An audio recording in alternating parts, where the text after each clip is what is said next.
Olá, é um prazer, né? Retomamos aqui os nossos encontros diários, agora sim com a presença do jornalista Marcelo Heleno no Jornal Argumento. Você nos acompanha sempre, obrigado pela companhia e feliz, né, com o retorno do jornalista Marcelo Heleno, recuperado depois de um acidente, pronto para a gente dar continuidade aos nossos debates. Bem-vindo, amigo, saudável, quase, né? Quase, né?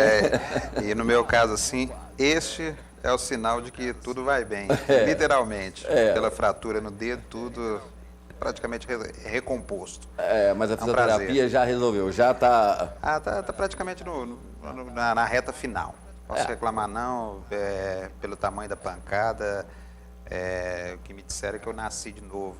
Nasci bem, de uma forma muito tranquila. Aquela velha história, cuide bem da sua segunda vida. Exatamente. No programa de hoje a gente fala sobre temas políticos e polêmicos, né? O PT, o presidente Dilma disse que já não vai fazer mais acordo com os ministérios, inclusive o PMDB já disse que vai deixar os 2 ministérios. Aqui, Antônio Gomide, que tinha uma candidatura respaldada, pelo que parece a bola de cristal de Marcelo Heleno, mais uma vez acertou. E ainda continua a polêmica, né, dentro do próprio partido do PMDB, quem é candidato, quem não é, ou seja, muitas coisas acontecendo. E o presidente Lula dizendo, entre aspas, né, mencionando que ele pode ser aí um futuro candidato, ou seja, já dizendo que ele está vivo dentro da política. E a presidente Dilma vivendo seus dias aí de muita dificuldade. O PMDB já não consegue mais conversar com ela, o presidente do partido na Câmara está sendo isolado porque ele é uma voz que destoa do partido, muitas coisas estão acontecendo, mas Marcelo Heleno, parabéns mais uma vez, sua bola de cristal funcionou, a questão de Antônio Gomide, pelo que tudo parece, né, a candidatura de Antônio Gomide naufragou. Há mais de um ano que eu digo que o problema da presidente Dilma Rousseff, apesar dela não ser uma política tradicional, não tem aquele gosto pela articulação, pelas coisas da política, ela não tem problema nesse sentido, porque o governo é muito forte, a oposição é fraca em Brasília, não consegue se organizar, não consegue se contrapor a um governo que tem uma figura muito carismática como aliado, que é do presidente Lula. É um governo que sabe trabalhar as questões de marketing, os seus projetos estratégicos, aqueles que mexem com a vida do cidadão comum. Então, do ponto de vista político, mesmo com a tragédia que é a presidente Dilma no trato da política, não vejo problema nenhum, porque os partidos e os políticos são muito fisiológicos no Brasil. Então, o pragmatismo de estar junto com um governo que mesmo com problemas, é bem avaliado pela população, é bem visto pela população, esse fisiologismo faz com que os partidos estejam ao lado, principalmente pela prática do toma lá da cá, que foi aprofundada no governo Lula, foi mantida no governo Dilma, e é isso, o partido que adere ao governo tem direito a cargos, no caso o PMDB tem direito a ministérios, os outros partidos de médio porte têm direito a ministério de porteira fechada, partidos menores têm cargos de segundo, terceiro escalão, têm acesso a verbas e tudo mais, e são bem tratados por Brasília. Então, por esse aspecto e pelo fisiologismo que nunca antes na história desse país se abate sobre a política, não vejo problema nenhum na articulação. É questão de fazer ajuste aqui e ali, como essa crise com o PMDB que ameaçou se aprofundar, tudo isso se resolve. Existe um problema que a gente vai falar da questão das gestões no país. Sim. O problema da presidente Dilma é muito mais no aspecto da economia. A economia não apresenta números positivos, vive um momento de esgotamento do modelo que foi implantado a partir do governo do eterno presidente Lula e que não se renovou e as fórmulas foram se repetindo e cada ação do governo hoje é uma tragédia. Hoje acontece um encontro em São Paulo do ministro Guido Mantega com grandes empresários, para tentar motivar os grandes empresários, quando todo mundo sabe que é a micro e a pequena empresa que dão sustentação à economia do país. O governo continua preocupado em saber fazer o que pode, se preocupar em mostrar o que pode fazer pelas grandes empresas e se esquece daquelas que são o real coração do Brasil, é aquela que está presente na pequena cidade, nos bairros periféricos das grandes cidades e tudo mais. Os grandes investimentos, tudo bem, ocupam um volume de mão de obra grande, tem uma produção boa, mas tem um impacto da sua instalação e depois da sua instalação, fica girando aquela economia e não cresce, não. O que movimenta o crescimento da economia hoje é justamente a micro e pequena empresa. Tem a questão da isenção também. Marcelo, a gente vai abrir o programa hoje falando sobre uma coisa extremamente importante, né? A gente sempre fala que nós, brasileiros, temos o hábito de deixar tudo para a última hora.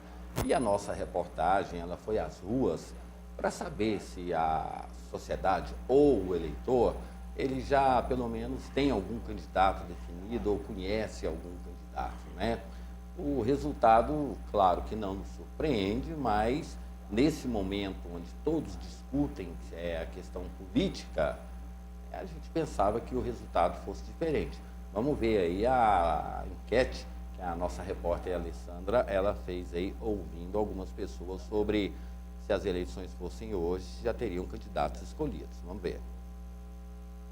André Marques, do jornalismo da TV Capital, está aqui na Praça Nova Suíça, em Goiânia, para fazer uma enquete e saber se o eleitor goiano já tem candidato ao governo do estado. Nós estamos vendo algumas pessoas paradas aqui, nós vamos perguntar. Olá, senhora, bom dia. A senhora já tem candidato ao governo do estado? Até agora não, porque não confio em nenhum. André, nós vamos abordar outra pessoa agora. Bom dia, senhor. O senhor já tem candidato ao governo do estado? Não, eu não voto aqui. Vamos abordar outra pessoa agora. Bom dia, senhor. O senhor já tem candidato ao governo do estado? Não. A senhora já tem candidato ao governo do estado? Não. Bom dia, a senhora já tem candidato ao governo do estado? Não voto em ninguém. Ninguém. Por quê? Por que não? Porque é muita corrupção, muito roubo, muita cerveja. Não tem. Não tem nem previsão. Bom dia, tá aí passeando com a cachorrinha. O jornalismo do Capital Gente nas ruas para saber se o eleitor goiano já tem candidato ao governo do estado. Você já tem? Boa tarde, ainda não. Jovem, Alex, futuro do nosso país aí, no Capital Gente nas ruas, para procurar se o eleitor goiano já tem um candidato ao governo do estado. E aí, já escolheu o seu governante? Não, ainda não, porque esse é o primeiro ano que eu vou votar, né? Ainda não procurei ainda não quem vai ser. O jornalismo do Capital Gente está na rua para saber se o eleitor goiano já tem um candidato ao governo do estado. Qual é o seu candidato? Nem sei ainda quem que é candidato ainda. Na nossa televisão. Se o eleitor goiano já tem um candidato ao governo do estado, a senhora já tem? Não tenho, não. Tá difícil, né? Não, ainda não. Não, ainda não tem esse candidato. Mas vamos ter bons candidatos para nós olharmos aqui e vamos deixar no momento oportuno para ver o que melhor apresenta, correto? A condição para nós elegê-lo como nosso governador. Não, ainda não. Infelizmente não. Eu acho que eu não vejo ninguém preparado para essa responsabilidade de administrar o Goiás, né? Estou torcendo para que o Íris saia candidato. Vou votar no Íris. Não existe candidato para mim. Está muito ruim a gente escolher. Vamos ver se surge. Participe da nossa enquete aí. A senhora já tem um candidato ao governo do estado? Ainda não. Vamos conversar agora com mais uma pessoa. Participe da nossa enquete aí. O eleitor goiano, a senhora já tem um candidato aí ao governo do estado? Não quero nem saber de candidato, nenhum. Nem. Depende dos que acontecer, às vezes vai o Marconi, mas o resto é ninguém. E a senhora já tem um candidato ao governo do estado? Por enquanto não, mas espero ter um bom governo para parar essas greves, para parar essa bagunça, tirar os drogados, parar o crack, limpar esse Brasil, botar um pouco de paz para nós, brasileiros.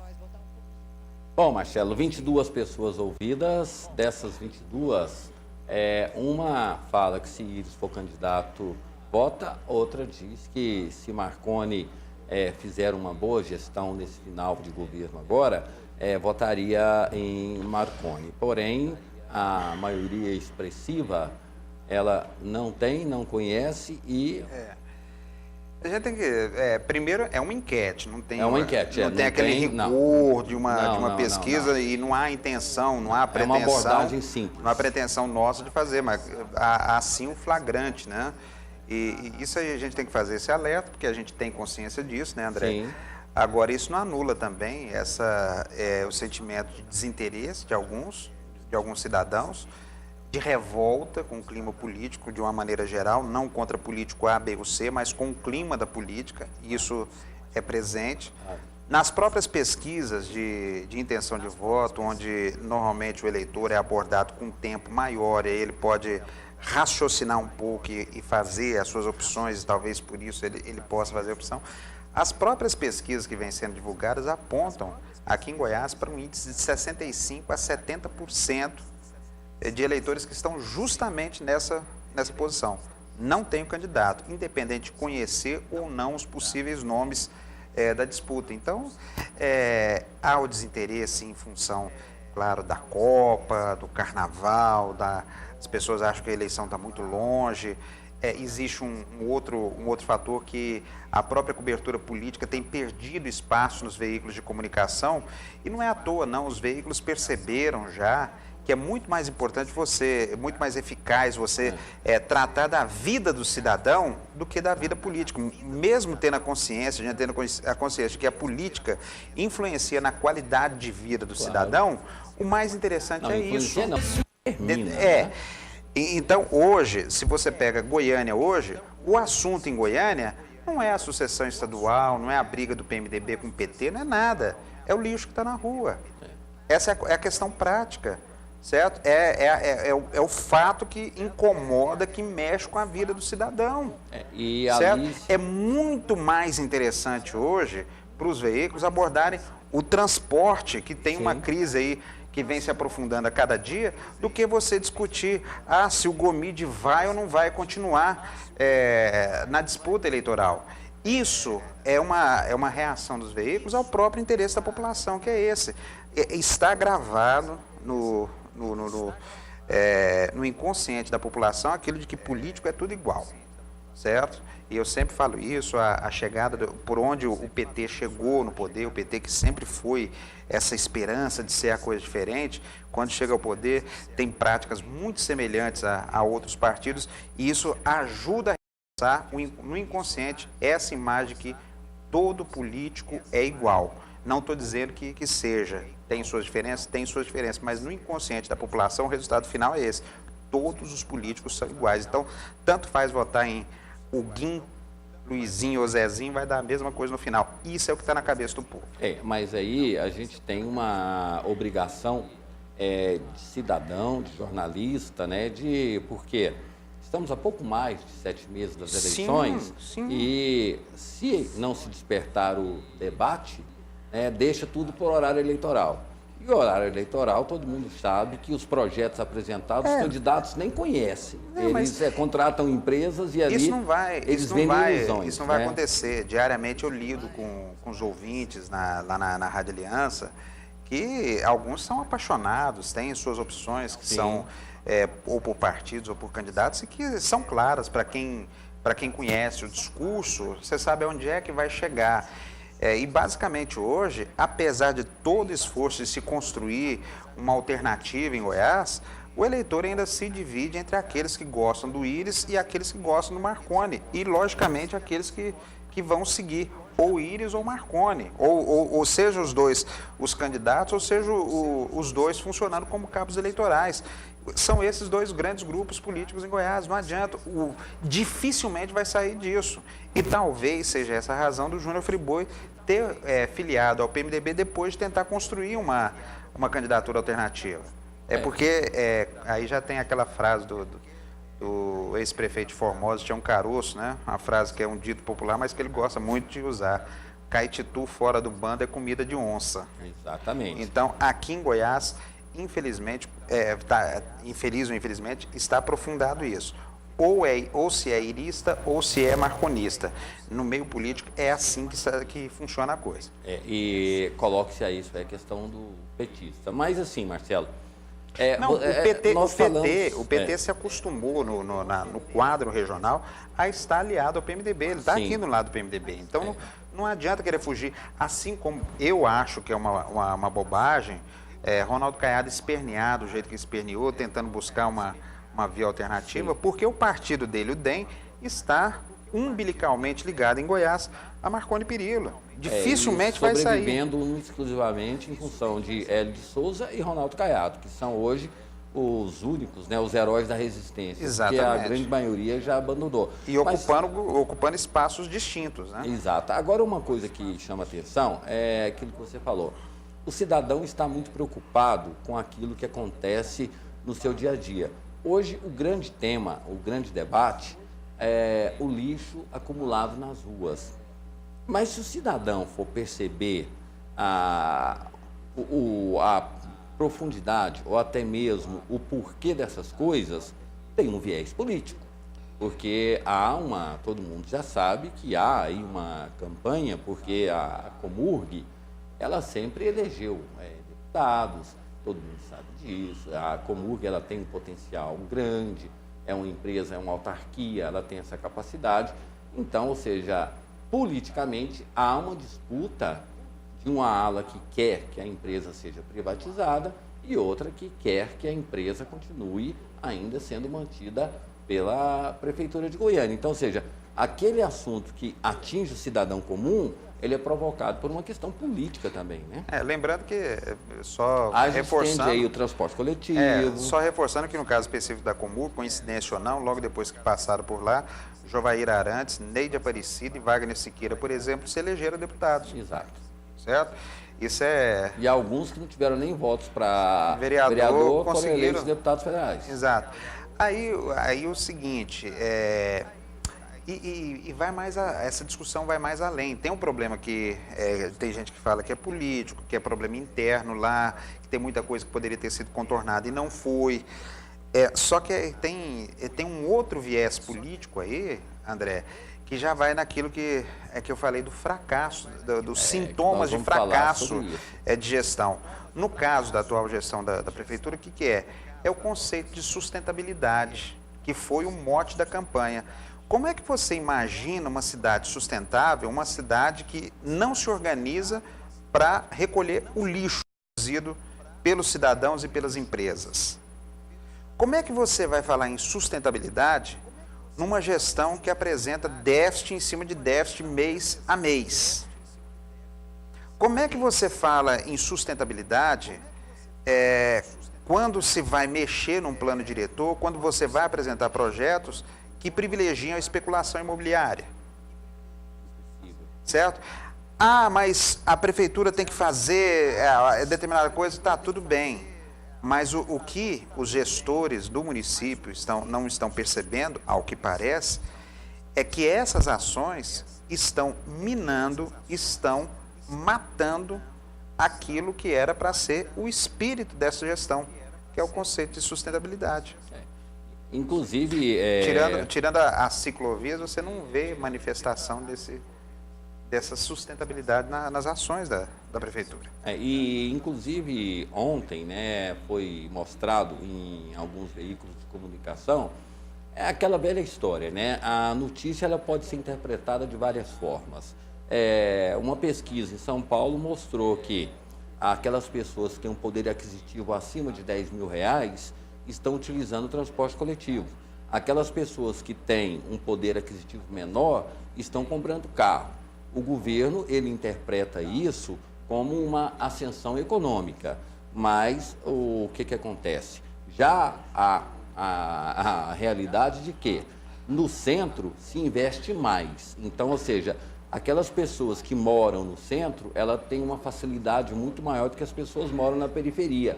Então, essa questão da sustentabilidade dessas coisas é uma questão assim, que até hoje não... Mas São Paulo é outro mundo também. Tem uma família amiga minha, que eu já fiquei hospedado na casa deles 2 vezes em São Paulo. Eles moram no Jaçanã, certo? O chefe da família, ele não entra como cidadão comum às 8 horas. Ele tem um serviço de consultoria, ele começa a trabalhar às 9. Então, ele organizou o horário de trabalho dele de forma que ele sai de casa de carro, deixa o carro no estacionamento ao lado de uma estação do metrô, pega o metrô e vai para o centro trabalhar. Terminou, pega o metrô de volta, fora do horário de pico, desce na estação, pega o carro no estacionamento e volta para casa. Então, Agora, São Paulo permite você mas fazer quem isso. mora na periferia não tem metrô, não tem Exatamente. como Não, ele Aí não tem, mas que ele se utilizar- dirige até a estação do metrô, que é muito bom, é muito tranquilo, principalmente fora do horário de pico. E principalmente aonde o metrô existe, né? Exato. Essa é a questão. Mas você abordava essa questão do fracasso das gestões, né? Nós temos, o cidadão tem muita expectativa, né? Afinal de contas, o direito de votar é o único momento onde o eleitor ele pode decidir o que ele quer, o que ele não quer. Mas, ano após ano, a gente tem observado que promete-se muito, não se faz nada. E sempre aquela velha justificativa, né? Entraves, não sei o quê, ou seja, existem muitas desculpas e poucas ações. Então, todos os governos não são bem avaliados justamente por causa dessa questão, fracasso. Exato. E todos eles aproveitam dados positivos que todo governo tem também, certo? É só que na hora que você vai balançar e vai analisar os governos, hoje nós estamos vivendo um momento muito negativo. Você pega o maior exemplo desse fenômeno, você pega o governo de Alcides Rodrigues, que recebeu chumbo de tudo quanto é lado ao final dele. Qual que era a bandeira de campanha? Aquilo que impulsionou a eleição do Alcides. Alcides é Marconi, Marconi é Alcides. Então, Alcides vai dar sequência aos projetos do governo que estão dando certo. Quando há o rompimento de Alcides e Marconi, ele se dá com o seguinte pano de fundo. O Marconi deixou o Estado com a situação financeira arrasada. Então, o Alcides é obrigado a fazer um governo responsável, que reequilibre as contas. E do ponto de vista financeiro, até que conseguiu êxito sim, mas à custa de quê? Centralizando o caixa no Tesouro, na Secretaria da Fazenda, e não permitindo nenhum tipo, ou pouca liberdade para os órgãos, para as outras secretarias desenvolverem qualquer projeto. Sem o aval do secretário da Fazenda não se fazia nada. Certo? E o dinheiro, inclusive, de fundos que dariam essa mobilidade, passaram toda a gestão da Secretaria da Fazenda, e acontecia, gestor de determinada área, quando pensava no projeto para buscar o recurso desse fundo que já estava constituído para isso, chegava lá, não tinha dinheiro. Tinha um orçamento, mas não tinha dinheiro. Então, os projetos ficavam parados. E, ao final, e foi dinheiro desses fundos que foi dando essa sustentabilidade para o governo e fechando as contas no final de ano de forma equilibrada. Quando chega o último ano, tem a negociação da CELG que é frustrada, não entra o dinheiro da CELG e o governo não dá conta nem de pagar a folha de salário do funcionalismo. Resultado, é um sintoma claro de descumprimento da lei de responsabilidade fiscal. Não pode ser um governo responsável, não pode ser um governo equilibrado que não consegue pagar uma folha de pagamento. Aí vem não, mas a culpa é do Marconi. A intervenção do Marconi foi decisiva para não se fechar a negociação naquele momento da CELG. Ele, como governador eleito, deu o recado, eu não vou cumprir esse acordo, porque esse acordo é danoso para Goiás. Então, o Marconi é responsável, sim, pelo não fechamento do acordo com a CELG naquele momento. Mas, por outro lado, o governo aprovou nada menos que 7 adequações legislativas como necessárias para o fechamento da solução chamada CELG. 7. Então, em outras 6 oportunidades, o governo teve chance de fechar esse acordo e não fechou. Não sei se é questão técnica, se é questão de competência. E voltando mas não foi feito. E com um detalhe, com pressão do governo federal, dizendo que se não fechasse naquele momento, a CELG ia perder a licença, a concessão. Coisa que, na época, eu falei, não, gente, pelo amor de Deus. Isso aí só um louco imaginar que vai haver, em período eleitoral, a cassação de uma concessão de uma empresa de energia. Depois das eleições, pode ser. Antes, nunca. Tanto é que não Não foi. Até mesmo foi se fazendo assim o enxerto para dar conta. Não, até mesmo porque, como aconteceu quando houve desmembramento de Goiás e de Tocantins, a CELG ela recebeu todo o investimento que ela fez de Tocantins, e é claro que também teria que ressarcir o que foi feito, né? Mas lembra também que no primeiro governo Marconi Perillo, ele queria federalizar a CELG. E aí o Partido dos Trabalhadores foram contra, né? Inclusive já estava tudo fechado, tudo acertado. E aí né? acontece essa coisa, que no governo Alcides, aí justamente você inverte o posicionamento. Exatamente. Quem era contra virou a favor, quem era a favor virou contra e virou esse cabaré de cego. É aquilo que eu falei, do fisiologismo, do pragmatismo que marca a política brasileira. Os partidos, os próprios políticos, parece que não tem mais posição fechada sobre nada. Não tem opinião formada sobre nada. Tudo depende da discussão do momento, de como o grupo dele vai se posicionar naquele momento. E eu não sei se esse eu acho que é o caminho errado, que nós estamos perdendo. Ainda no fracasso, se quiser ficar aqui, o Marconi ele se vangloria, o pessoal do governo que o governo foi mais planejado, tarará, tarará, tarará.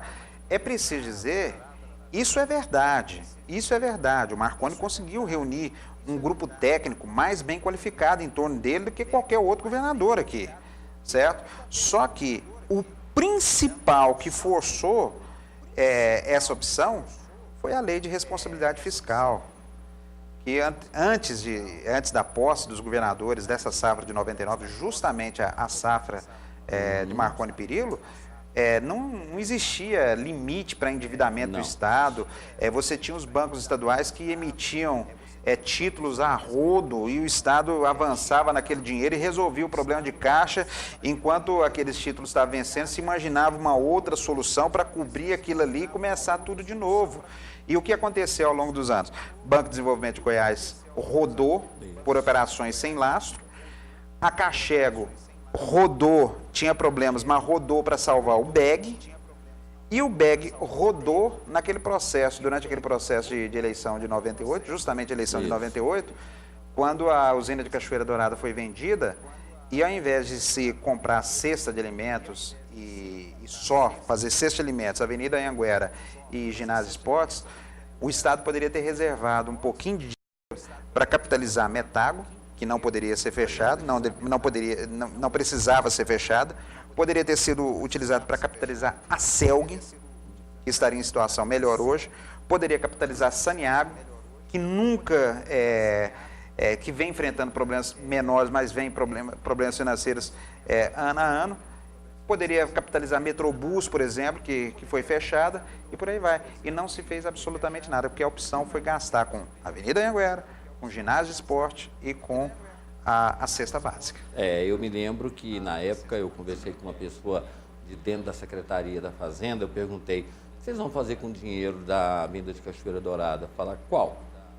Não, da venda. Não, já gastamos. Ou seja, já está literalmente já comprometido. Então é isso. O Marconi faz essa opção, mas não é por exigência legal também, porque não tinha outro caminho Agora uma coisa, Marcelo, que a gente tem que, independentemente de questões partidárias, há uma concentração muito grande de recursos em Brasília.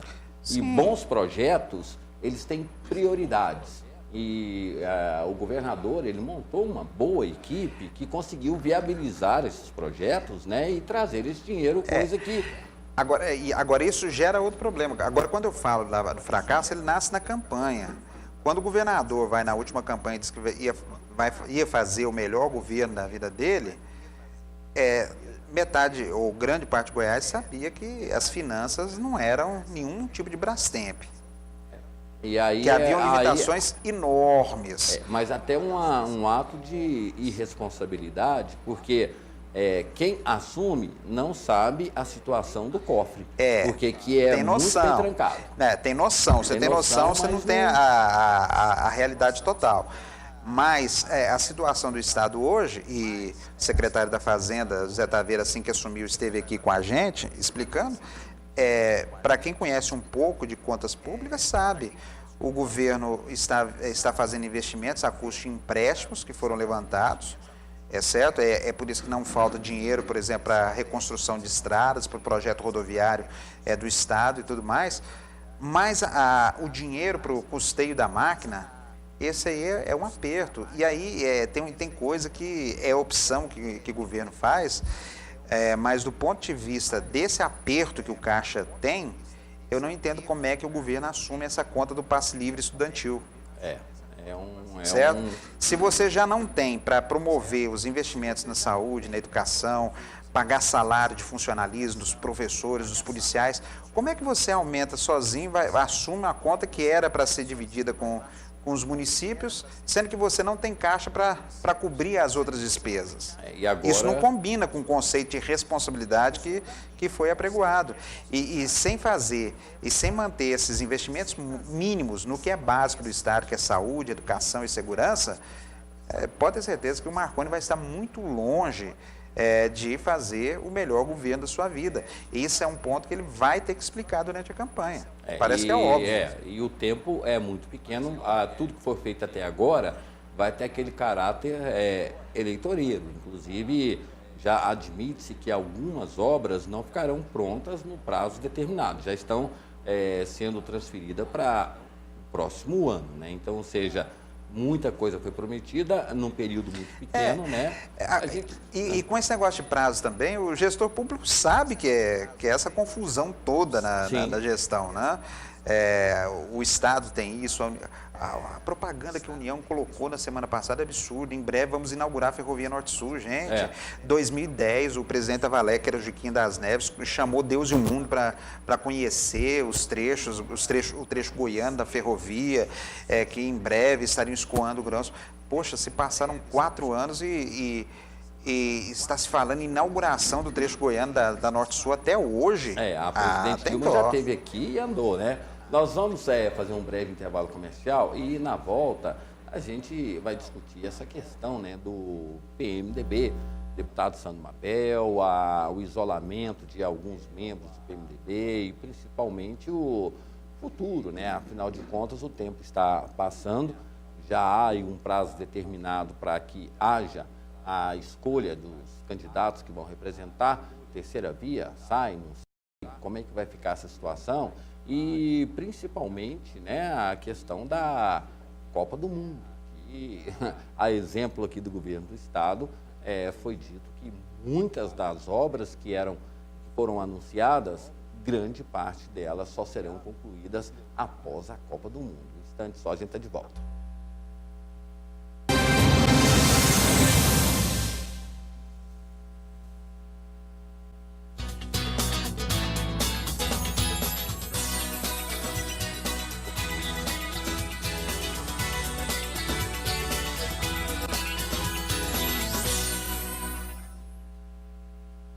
Olá, eu sou o Faleiros, sou médico, ex-secretário de Saúde de Goiás e agora estou aqui na TV Capital diariamente para responder qualquer dúvida que você tenha sobre a sua saúde.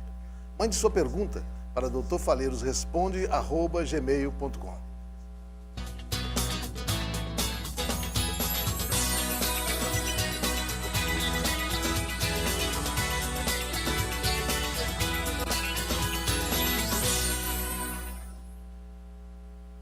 Clínica de Estética Corpo Bueno. Tratamentos faciais para rugas e manchas. Tratamentos para celulite, estrias, flacidez e gordura localizada. Elimine gordura localizada sem cirurgia com tratamentos de alta eficácia e resultados rápidos como lipocavitação, criolipólise, hidrolipoclasia, aplicação de enzimas, carboxiterapia e muito mais. Contamos ainda com exclusivo espaço para massagens relaxantes, depilação a laser e um completo salão de beleza. A Corpo Bueno conta com linha própria de cosméticos para tornar seu tratamento ainda mais eficaz e personalizado. Ligue agora e ganhe sua avaliação. Clínica de Estética Corpo Bueno.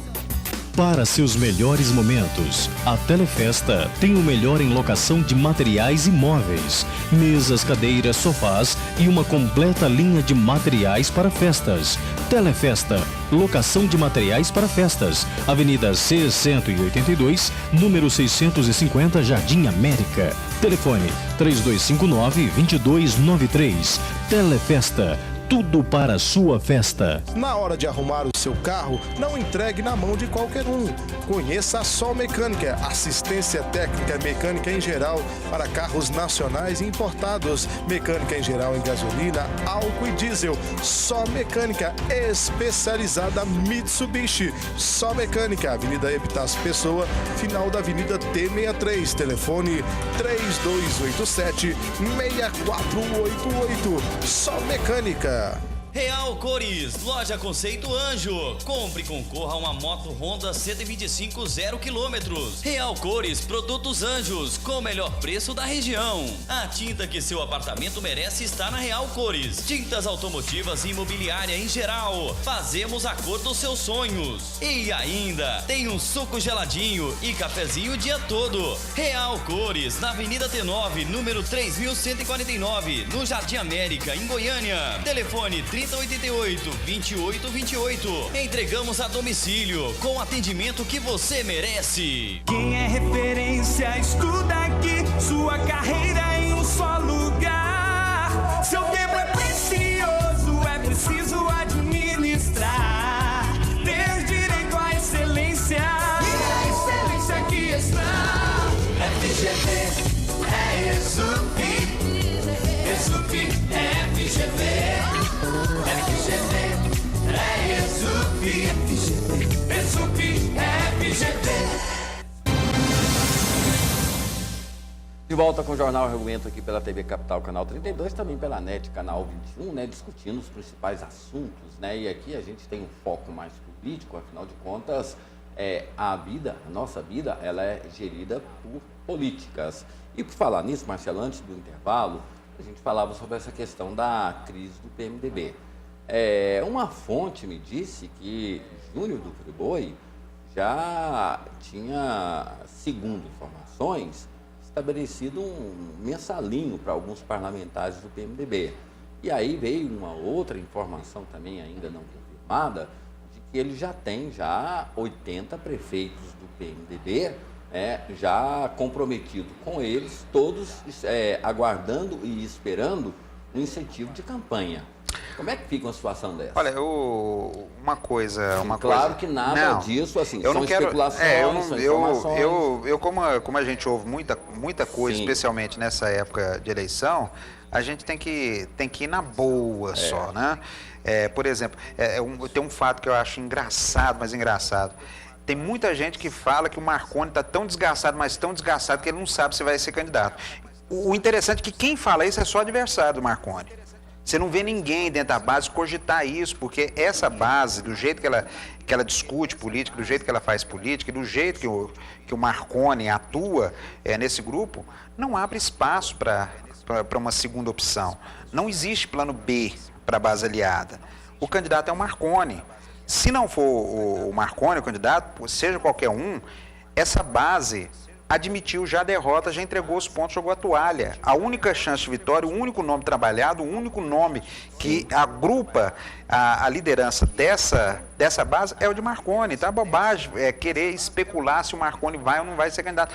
Vai ser candidato, porque não tem outra alternativa. Não, até mesmo porque todo o trabalho que ele está fazendo nesse sentido. Evidente que é nesse sentido. E eu não estou falando que ele não tem a imagem, ele tem sim problema de imagem, está desgastado. O Marconi nunca enfrentou uma oposição tão aguerrida, tão forte, tão consistente, tão duradoura nesse tempo todo.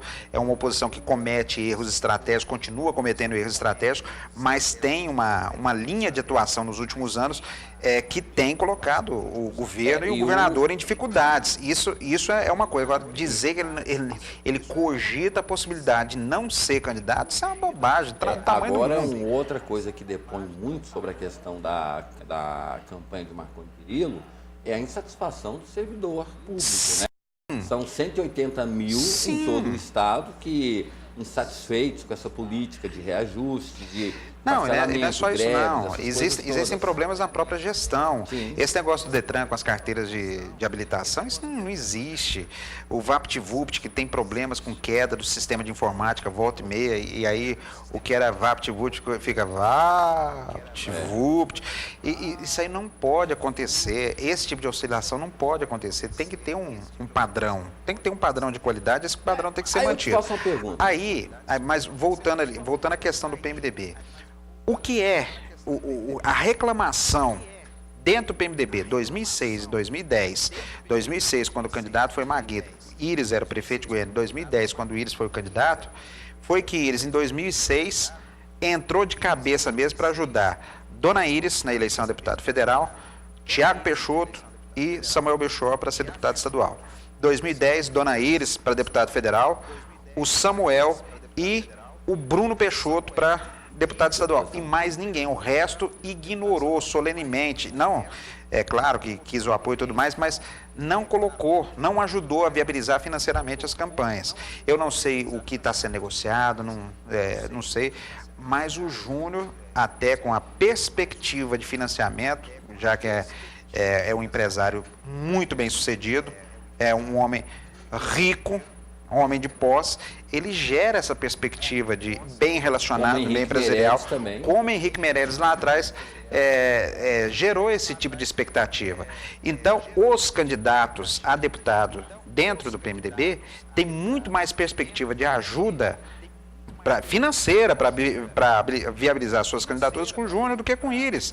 E isso, no momento de definição das candidaturas, definição até dos candidatos, isso é muito importante. Isso é muito importante para... Um elemento novo que se põe aí é com as constantes reformas eleitorais que servia para moralizar ou igualar as condições de disputas, elas acabaram criando um efeito contrário, né? Ficou mais caro hoje uma campanha política. Criou-se dificuldades, existe um problema que é pontual aqui em Goiás, depois da Operação Monte Carlo, do caso Cachoeira, é que muitas empresas estão com medo de investir, de colocar dinheiro em campanha e depois ter o comportamento colocado em dúvidas, ficar sujeito à investigação e tudo mais. Isso é real. Nas campanhas municipais já foi assim, houve um fechamento de caixa e a tendência é que mantenha agora, certo? Agora, existe problema, a questão dentro do PMDB, é bom ressaltar, acho que desde Henrique Meirelles, eu não acompanhei, eu não observei um processo de formação de uma candidatura de forma tão profissional como vem sendo feita com Júnior Friboi. Fonoaudiólogo, psicólogo, assessoria política, ele está sendo preparado para isso, já melhorou o discurso, ele já pegou alguns temas para abordar. Duda Mendonça, que é o Papa das eleições. Duda Mendonça, segundo lugar garantido. Isso é verdade. Certo? Foi ele que fez, foi ele que faz. Exato. Então, o Júnior está sendo trabalhado de forma muito profissional. Isso tem que ser ressaltado dentro desse ambiente político. No momento que ele se filiou ao PMDB, por interferência de Brasília, por decisão de Brasília, ele vem sendo muito disciplinado em tudo, na formação da sua candidatura, na formação do seu discurso, na articulação com os grupos políticos do PMDB, dentro de Goiânia, no interior do estado, tem conseguido apoios importantes. Ele está se dedicando muito a essa candidatura. E repito, desde Henrique Meirelles não existe a formação de candidatura com um toque tão profissional como vem sendo dado com Júnior Friboi. Tudo? Não é tudo, mas é um bom caminho. É um bom caminho, porém nós vamos ter aí, o país começa a respirar a eleição a partir do mês de agosto, setembro, né? Aí respiramos. E a gente tinha a perspectiva do então, né, o ex-prefeito lá de Senador Canedo, Vanderlan Cardoso, que seria o diferencial nessa disputa, essas coisas todas, foi preparado, mas na hora do debate, a falta de articulação, a falta de convencimento, até mesmo a simpatia com o eleitor, foi um fator. Né? O Júnior ainda escorrega em coisas, em pontos que são de quem não tem o traquejo ainda com o meio, né? Dizer, por exemplo, que o Marconi não deveria ser colocado nas pesquisas, que o Marconi não confirmou se é candidato ou não. Isso é bobagem. As pesquisas são montadas em torno dos nomes que são comentados, são cogitados. E é por isso que o nome de Iris Rezende não é retirado de pesquisa nenhuma. Pelo menos como opção dentro do PMDB, a Júnior Friboi ele tem que ser colocado. Dizer, por exemplo, que tem essa questão, dizer que conversou com o Iris falou para ele que não vai ser candidato e que não ia comparecer aos atos públicos do partido envolvendo o Júnior para respeitar o trabalho do Júnior. Isso é bobagem, certo? O Iris está se preservando, porque ele sabe que se precisar entrar na disputa, certo? Ele vai entrar. Se houver condição para isso, se houver um apelo para isso, o Iris vai entrar na disputa. Ele não quer queimar a sua imagem, criar mais algum tipo de complicação para Júnior, mais do que a que Iris provoca naturalmente pelo fato de existir. O que está faltando, talvez... Aí você vai falar, é só ele não. O prefeito de Anápolis cometeu esse deslize ao declarar ao Jornal Popular que se não acontecer nenhum fato extraordinário até 29 de março, ele sai candidato a governador. O fato já havia ocorrido, que era a reunião em Brasília, onde a presidente Dilma colocou na bandeja a cabeça de 6 candidatos do PT para fechar a negociação com o PT. Uma das cabeças é do Gomide. Exatamente. Então o fato já ocorreu, certo? Muito polidamente o Gomide os petistas vão refutar. O presidente do PT, César Donizete, conversei com ele já, entrevistei na Rádio Aliança. Ele disse que o PT não é empecilho, o PT de Goiás não vai ser empecilho para... Muda o discurso tão fácil, não, né? Não, diz que o Gomide vai continuar trabalhando até 29 de março, como foi acertado, mas que o PT de Goiás não vai ser empecilho para a aliança da Dilma. Ora, já sabe que é assim que funciona. O caminho é esse. Quinta-feira, Rui Falcão vai ser convocado para uma reunião em Brasília. Essas cabeças vão ser colocadas à mesa e vai caber ao Rui Falcão fazer o trabalho interno do PT de limpar a área para as alianças do PMDB. Da mesma forma como Michel Temer está sendo cobrado para limpar a área no PMDB para viabilizar a aliança com o PT. Inclusive isolando o líder do PMDB lá na Câmara. Tem gente que achou muito forte a minha expressão, mas o Gomide foi rifado. Sim. Já foi rifado. E foi rifado pela direção nacional, pela cúpula do PT, pela cúpula do governo, pela presidente Dilma Rousseff. E até mesmo porque a explicação é que o PT, as decisões são tomadas em colegiado.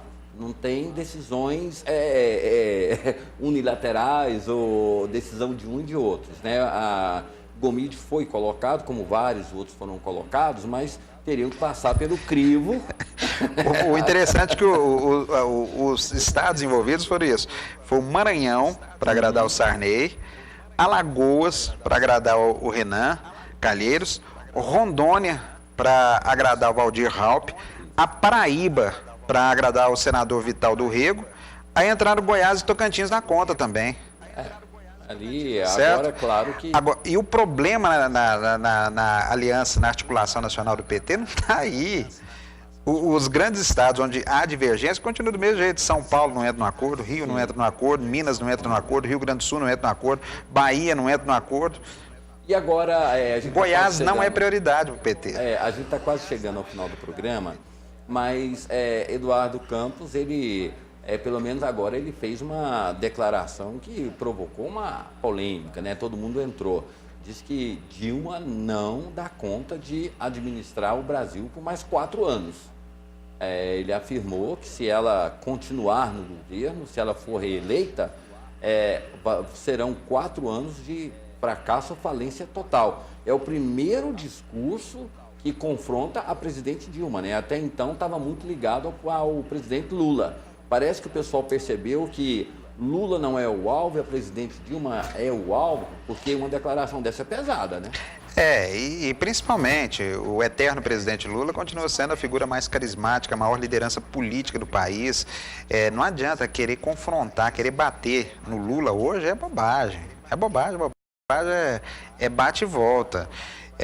Agora, entra naquilo, o Eduardo Campos entra no circuito para ser candidato de oposição e dentro daquilo, não adianta aquele discurso inicial do Eduardo Campos, nós queremos avançar mais, não adianta.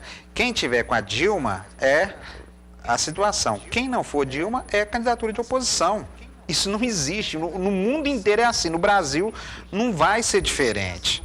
Não vai ser diferente. Quem não tiver com Dilma está na oposição. Agora, isso, de certa forma, ela tenta tirar o eixo do debate político que o PT quis comandar. O PT elegeu o PSDB como adversário. Sim. Aécio Neves é o ponto, não só o alvo, mas é a referência que o PT quer ter na campanha para discutir o país. Por quê? Porque já ganhou do PSDB 3 vezes, porque o PSDB tem um governo que é mais lembrado pelas crises econômicas do que pelos avanços sociais que os governos petistas têm a apresentar. Então, para fazer aquela comparação, e principalmente porque a memória, principalmente do governo de Lula, está muito fresca na cabeça das pessoas. Então, Aécio foi o adversário. Essa articulação de Eduardo Campos com Marina, ela saiu do foco, do previsível, e ela causou problema na reorganização desse pensamento para a campanha, assim como essa crise no PMDB, o eterno presidente Lula teve que agir rápido para tentar contornar. Não está totalmente debelada, mas está muito bem encaminhada, porque o Lula tem plena consciência de que sem o PMDB, a candidatura à reeleição de Dilma se enfraquece consideravelmente. Não, parece que está contornado, Existe o foco de rebelião na Câmara dos Deputados, onde ela começou e onde ela fica ainda pela opção de isolar o Eduardo Cunha, que é o deputado líder do PMDB, mas, a princípio, está debelada a crise. Agora, dentro desse raciocínio, há a considerar também, Marcelo, que grandes, pelo menos assim, esses partidos que apresentam candidatos agora, todos eles também fizeram parte do governo, né? O próprio PSB tinha uma cota, outros partidos também tinham uma certa cota, e agora o fato novo foi que na segunda-feira há uma campanha deflagrada pelo PT de transferir para Aécio Neves a questão do mensalão. Ou seja, vão cobrar o mensalão mineiro do PSDB, né, o Tucanoduto, e já elegeram o Aécio Neves como agora o homem que deve sentar no banco dos réus. Pelo menos é isso. Será que nunca vai acabar essa discussão? Isso é uma bobagem tão grande. As investigações se aprofundaram, assim como foi do mensalão petista, assim como o mensalão petista não houve consistência no envolvimento do eterno presidente Lula, no de Minas não vai envolver o Aécio. Isso é bobagem, não tem nem tempo para fazer isso, a menos que já tenha algo assim explosivo que faça essa ligação, porque as investigações, o que está preparado, o que vai para a justiça, não aponta nada nesse sentido. E ainda é aquela bobagem, André. Esses estrategistas do PT parece que não se cansam. A toda semana eles têm que inventar alguma coisa para lembrar que o PT fez o mensalão. Aquele que levou o Delúbio, o Zé Genuíno, o Zé Dirceu e o João Paulo Cunha para a cadeia. Parece que os estrategistas do PT fazem questão de lembrar toda hora que eles fizeram o PT e 4 grandes lideranças do partido estão na cadeia em função disso. E outros partidos foram muito espertos, né? Roberto Jefferson, o PTB esqueceu. O pessoal do PR está caladinho, o pessoal do PMDB que foi condenado está caladinho, todo mundo caladinho, cumprindo a sua parte. E o PSDB, Eduardo Azeredo renunciou, o PSDB isolou, ou seja, não vamos defender nem acusar, vamos esquecer que é a melhor maneira de ninguém comentar. Mensalão é bananeira que já deu caixa, é assunto que já rendeu o que tinha que render. E isso aí para os dois lados, não adianta o pessoal do PSDB querer usar o mensalão para criticar o comportamento ético dos petistas. Isso aí não funciona mais. O assunto está encerrado, não rende mais. Isso é bobagem querer se aproveitar desse assunto. E agora, o que chama a atenção, Marcelo, você tem falado isso com muita constância, com muita propriedade, é o tempo que os partidos adversários teriam para criar programas, projetos e até mesmo apresentar algo de novo, está sendo tomado justamente nessa briga que já foi vencida, né? E quem ganha com isso é a Dilma. Do mesmo jeito aqui no Aqui estado também, de Goiás, da mesma maconha. forma. Agora, existe um pensamento com alguns candidatos aqui em Goiás e também em nível nacional, que é correto, apesar de já estarem trabalhando aí, programas de governo para apresentar, para discussão da sociedade, tudo. Todo mundo está dando a pinta de que esse negócio de planejamento de governo, plano de governo, é uma tremenda bobagem para a campanha. O que vale mesmo é o marketing. E do ponto de vista da campanha, é correto mesmo, a campanha de tiro curto, e são dois aspectos que definem a eleição. Aliás, alguns aspectos. A articulação, poder de articulação política é importante. A capacidade de vender, do vendedor de sonhos, aquele que vai oferecer a perspectiva de melhoria de vida à população, é importante. E, principalmente, a empatia, a confiança que esse candidato conseguir desenvolver com o seu eleitor. O eleitor, esse mesmo eleitor, não é por nada não, mas quase 80% dos candidatos ao executivo à reeleição, eles conseguem êxito nesse projeto. Simplesmente porque, na dúvida, normalmente o eleitor prefere continuar apostando no governo que está aí, seja ele governo municipal, estadual, federal, que ele já conhece, sabe quais são as virtudes, sabe quais são os defeitos, sabe como é que funciona. Muitas vezes o eleitor prefere votar no governo, no mesmo governo, para manter o cara que, em nome da experiência administrativa, da experiência de gestão que ele tem, do que arriscar naquele que não consegue êxito nessa questão de vender o sonho de uma vida melhor. O caso mais concreto, nosso tempo acabou, mas o caso mais concreto é a pesquisa que mostra que as pessoas aprovam o governo Dilma, mas querem mudança. Tem restrições a algumas atitudes da presidente, ou seja, apoiam, porém, em algumas ações, em alguns lugares, eles têm ali objeções, né? Isso aí, você tem razão nesse aspecto, né? 60% a 65% dos eleitores querem mudança em todos os governos, mas continua votando o governo justamente por esse medo de arriscar e ficar pior do que já está. Ok, amigo, infelizmente terminou o nosso tempo, mais uma Vambora. vez, obrigado pela presença e até amanhã. Até amanhã.